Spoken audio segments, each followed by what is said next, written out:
Taste the Daily. Rajagambhiran Abbas இன்றைக்கு கிட்டத்தட்ட 4 லட்சம் கோடி ரூபாய் இங்கே திமுக அரசாங்கத்தில் ஊழல் நடந்திருக்குன்னு ஆவணங்களோட ஆதாரங்களோட ஆளுநர்கிட்ட சப்மிட் பண்ணியிருக்கிறாங்க. திமுக அதை பார்த்துட்டு பயந்துட்டாங்களோ? ஆதாரம் இருந்தால் வழக்கு போட வேண்டியதானே? ஏன் ஆளுநர்கிட்ட மட்டுமே கொடுக்குறீங்க? வழக்கு போடுங்க, நிரூபிங்க அந்த குற்றத்தை. இல்ல, திமுக இதுக்கு முன்னாடி ஆளுநர்கிட்ட இந்த மாதிரி எதுவுமே கொடுத்தது இல்லையா சார்? கொடுத்ததெல்லாம் சரிங்க, நீ நிரூபிக்கணும்ல. நீங்க வருமானத்துக்கு அதிகமாக சொத்து சேர்த்த வழக்கு என்று கடந்த அதிமுக ஆட்சியில பல பேர் மேல வழக்கு போட்டிருக்காங்க, நிரூபிச்சிருக்காங்க. இருங்களேன், இப்ப கிட்டத்தட்ட 4 லட்சம் கோடி ரூபாய்க்கு ஆதாரங்கள் ஆவணங்களோட கொண்டு போய் சமர்ப்பிக்கிறாங்க. அதற்கு பதில் சொல்றதுக்கு எந்த விதமான ஒரு இதுவும் இல்லாம உடனே அந்த ஆட்சியில இப்படி இருந்தது, இந்த ஆட்சியில இருந்தது. என்ன சார் இது? நம்ம மேல ஒரு விமர்சனத்தையோ சந்தேகத்தையோ வச்சாங்கன்னா அதை கிளாரிஃபை பண்ணணும்ல சார். ஒரே ஒரு கேள்வி சார், அப்பாஸ் சார், குறுக்கீடுக்கு மன்னிக்கணும். கடந்த ஆட்சியில் அனைத்து இந்திய அண்ணா திராவிட முன்னேற்ற கழக ஆட்சியில் இவங்க ஒரு பட்டியல் கொடுத்தாங்க. இவங்க ஆட்சிக்கு வந்த உடனே எத்தனை முன்னாள் அமைச்சர்கள் மீது நடவடிக்கை எடுத்தீர்கள், ஏதாவது ப்ரூவ் பண்ணீங்களா? மாண்புமிகு எடப்பாடியார் மேல கூட வழக்கு போட்டாங்க, சந்திக்க தயாராக இருக்கிறேன்னு சொன்னாரு. ஆனா வழக்க நீங்க வாபஸ் பண்ணிட்டு ஓடுனதானங்க உங்க வரலாறு. ஆளுநர் அனுமதி தரவே மறுத்துட்டார்ல, மிக நீண்ட காலம் பெட்டிகள் வச்சிருந்தாரா? எப்படி சட்ட மசோதாக்களை காத்திருப்பு பட்டியல் வச்சிருந்தாங்க, அதே மாதிரி முன்னாள் அமைச்சர்கள் அதிமுக அமைச்சர்கள் மீதான அப்பா சார் ஒரே நிமிஷம் இருங்க. நம்ம அதுக்குள்ளெல்லாம் போறதுக்கு முன்னாடி ஒரு நகர்ப்புற உள்ளாட்சியில ஊரக உள்ளாட்சியில 64,000 கோடி 60,000 கோடி என்ன சார் இது? அந்த காசு இப்ப இந்த 4 லட்சம் கோடி இருந்தது அப்படின்னா ஓராண்டுக்கு தமிழ்நாடுடைய பட்ஜெட்டையே போட்டுடலாம். நீங்க சொல்ற கதை சுவராசியமாக இருக்கிறது நிரூபிக்கணும்ல. நீங்க கதையா? ஆமாங்க, 1,74,000 கோடி அலைக்கற்றை ஊழல். நீ கடைசியில என்ன ஆச்சு? தீர்ப்பு தள்ளுபடி ஆச்சு. சீராய்வு மனு போட்டிருக்காங்கல்ல, முடிக்கல. அப்ப அவதூறுகளின் வழியாக ஆட்சியை கைப்பற்றது அவதூறு. அப்ப ஆளுநர் கிட்ட கொண்டு போய் இந்த மாதிரி லெட்டர் கொடுக்கறது அவதூறா? அப்ப திமுக இதேதான் பண்ணுச்சா? அவதூறு அரசியல் தான் பண்ணீங்களா? வெறும் ஆளுநரோட திமுக நிக்கல, வழக்கு போட்டார்கள், நிரூபித்தார்கள். பல பேர் முன்னாள் முதலமைச்சர் ஜெயலலிதால இருந்து இந்த புலவர் இங்க பாருங்க. இல்ல பல பேர் இல்ல ஒரு நிமிஷம் இருங்க அப்பாஸ், ஒரே நிமிஷம் இருங்க அப்பாஸ். அதுல என்னென்ன தீர்ப்பு வந்தது அப்படிங்கிறது தமிழக மக்கள் எல்லாருக்குமே தான் தெரியும். நம்ம இங்க இப்ப இந்த ஆட்சியில 4.5 ஆண்டு காலத்துல கிட்டத்தட்ட 5 லட்சம் கோடி ரூபாய் இங்க நம்ம கடனாக வாங்கி இருக்கிறோம்.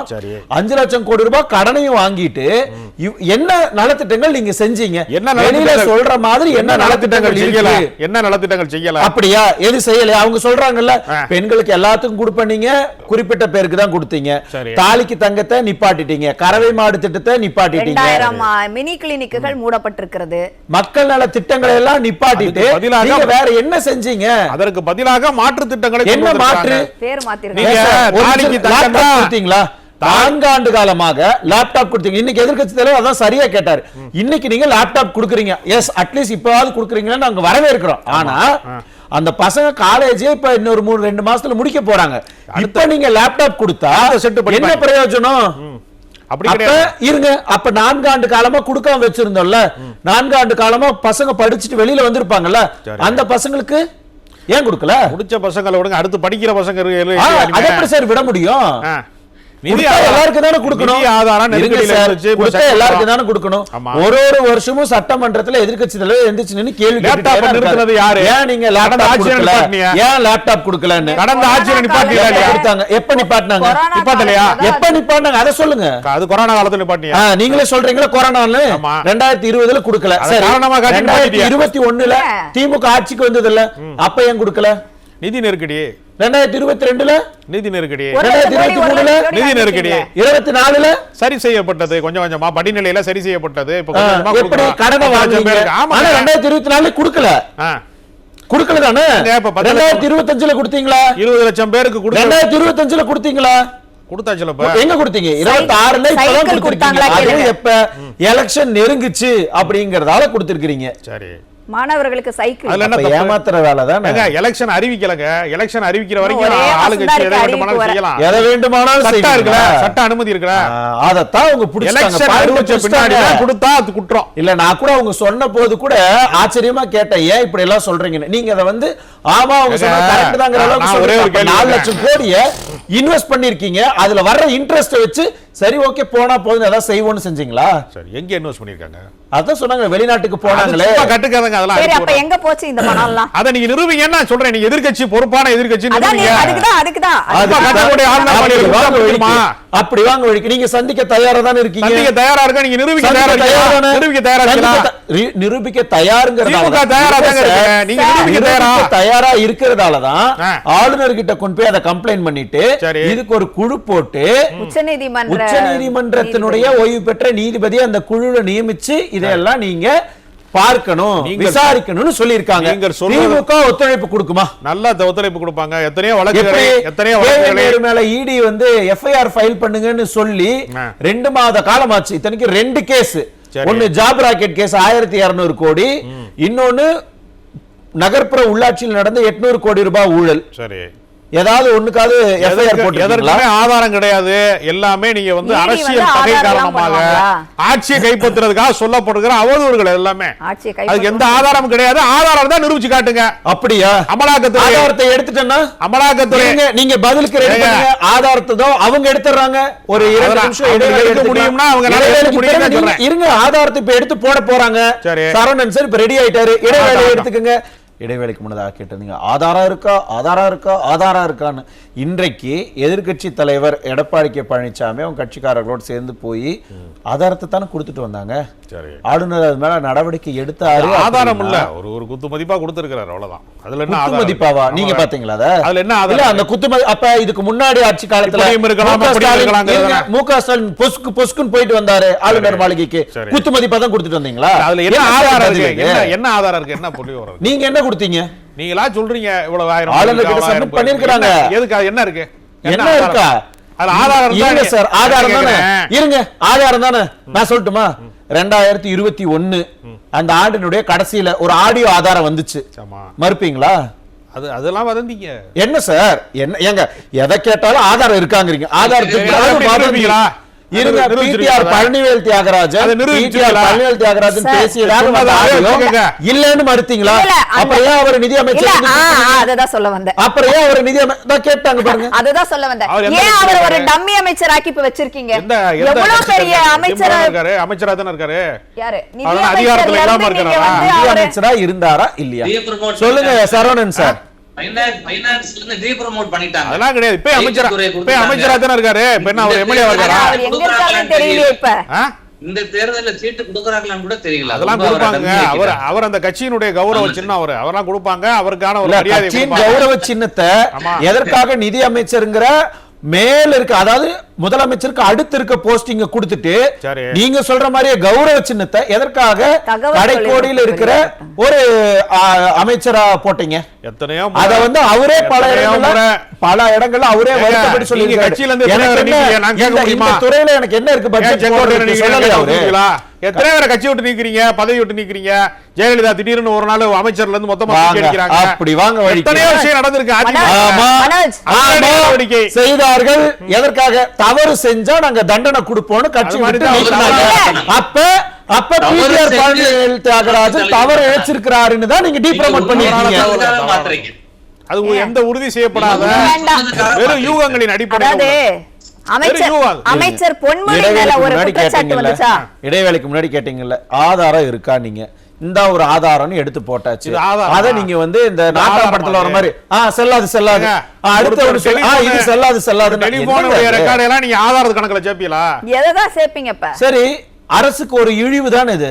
அரசுக்கு மேல அவப்பெயர் தானே இது பொய் ஆடியோ அப்படின்னு ஏன் நிரூபிக்கல சார்? அரசு கடமை இருக்கா இல்லையா? அவசியம் இல்ல, நிரூபிக்கலாம். அவசியம் இல்ல. ஏன்னா அது உண்மை, நிரூபிக்க முடியாது. சரி அப்ப 6 மாத காலத்துல 30,000 கோடினா கிட்டத்தட்ட 4.5 ஆண்டு காலம் ஆயிருக்கு. 9-6 மாதங்கள் இப்ப முடிஞ்சிருக்கு. சரி. என்ன ஆச்சு கணக்கு? 4.5 வருஷமா எதிர்க்கட்சி நிரூபிக்க தவிர 9 இருங்க சார், 4 ஆண்டு காலத்துல நீங்க நிரூபிக்க தவிர இல்ல. கிட்டத்தட்ட 4.5 லட்சம் கோடி கணக்கு சரியா தானே? ஏன் உங்களால நிரூபிக்க முடியல? உண்மை இல்ல, அதனால நிரூபிக்க முடியல உங்களால. உண்மை இருந்தா நிரூபிச்சிருப்பீல்ல. விசாரணை செய்ய வேண்டிய காவல்துறை லஞ்ச ஒழிப்புத்துறை யார்கிட்ட இருக்கு? 50% கணக்கு மனோஜ் 10 கோடி வச்சிருக்கான்னு சொல்லுவேன். ஜெமீலா 1 லட்சம் கோடி வச்சிருக்காங்க. நிரூபிக்க முடியாதனால சரி சார், இதுக்கு பேர் என்ன தெரியுமா? ஜெமீலாட்ட 1 லட்சம் கோடி இருக்குன்னு நான் சொல்றேன்.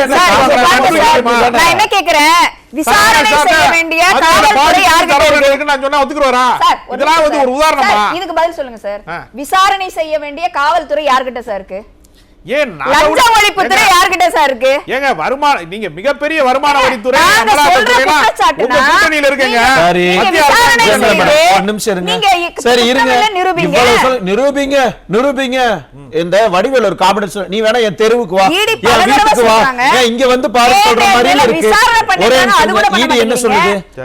இங்க ஆதாரத்தோட ஈடி கேஸ ஃபைல் பண்ண சொல்றாங்க. எஃப்ஐஆர் போட மாட்டேங்கிறீங்க. ஏன் எஃப்ஐஆர் போட மாட்டேங்கிறீங்க? அதத்தான் கேக்குறாங்க. நாங்க சொந்த காசுல சூனி வைக்க மாட்டோம். சூப்பர். எங்க அதிகாரம் இல்லங்க அது. எங்க மீது நீங்க கலங்க சுமத்துறதுக்கு நாங்களே உங்களுக்கு அனுமதி கொடுப்போமா? ஏன் சார்? அதுக்கான அவசியம் இல்ல. இத சொல்றதுக்கு உண்மையிலுமே திமுகவினர் இப்படியான வார்த்தைகளை சொல்றதுக்கு உண்மையிலுமே கொஞ்சம் கூட தயக்கமாவே இருக்காது. தயக்கமே கிடையாது. ஊழலுக்காக வந்து தண்டிக்கப்பட்டது திமுக கிடையாது. ஆட்சி இழந்தது யாரு? சர்க்காரியா ஊழல்னா இங்க பாருங்க, விஞ்ஞான ஊழல்னா அவங்க உடனே பழைய கதையெல்லாம் எடுப்பாங்க.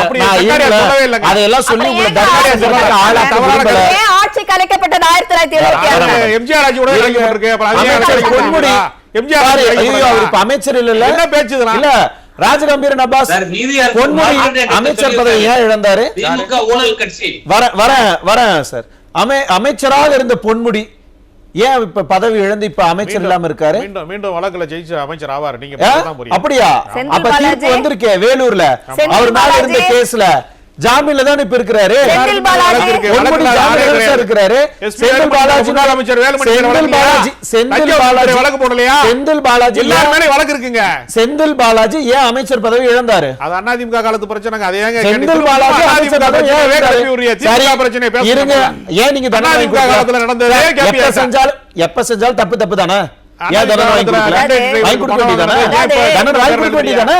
கரூர்ல போய் முதல் ஆளாக செந்தில் பாலாஜியை நான் கைது செய்வேன். யார் சொன்னது? யார் சபதம் போட்டது? முதலமைச்சர் ஸ்டாலின் தானே. அவர் எல்லா கணக்கும் என்ன தப்பு அதுல பாத்தீங்களா? அப்ப உங்களுக்கு வர வேண்டியது வந்துச்சுன்னா எல்லாம் புனிதராயிருவாங்க. அப்படித்தானே? அது பாஜக ஸ்டைல். அதத்தான் நீங்க ஃபாலோ பண்றீங்க.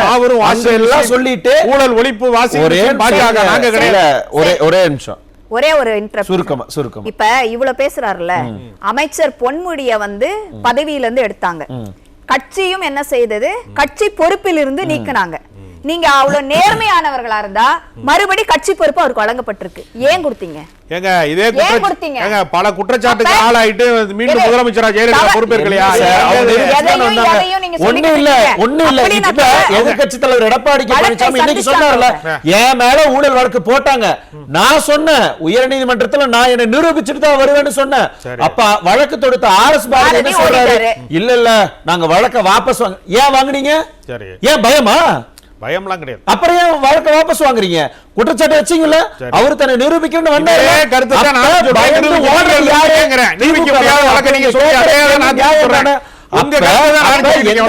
முகாந்திரமும் இல்லாம வரும்போது நிரூபிப்போம்.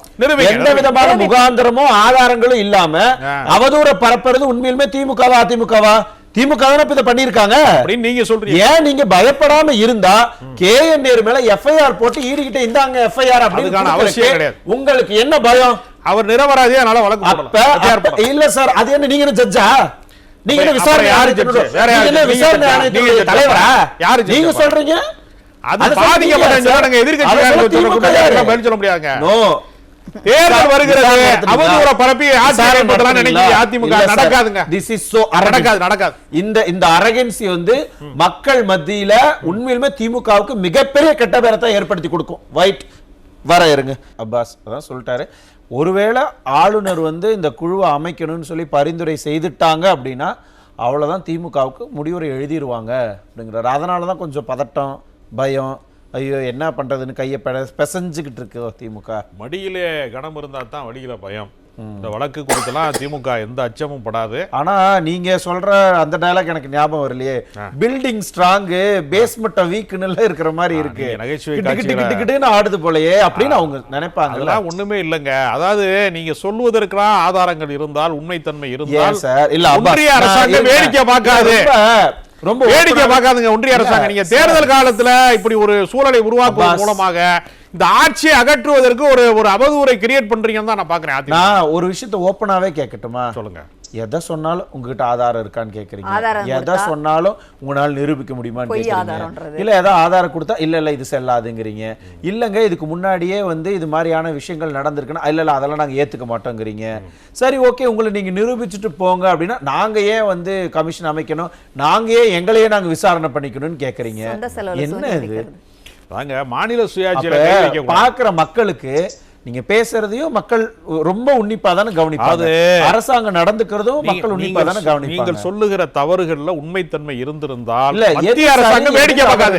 எது சரி எது தவறுன்னு நீங்களும் நானும் சொல்லக்கூடாதுல்ல. நீதிமன்றம் முடிவு செய்யட்டும், நீதிமன்றம் முடிவு செய்யட்டும், மக்கள் மன்றம் முடிவு செய்யட்டும். நீங்க சும்மா பொய் பிரச்சாரத்தை செய்யாதீர்கள். நான் கேட்கிறேன்.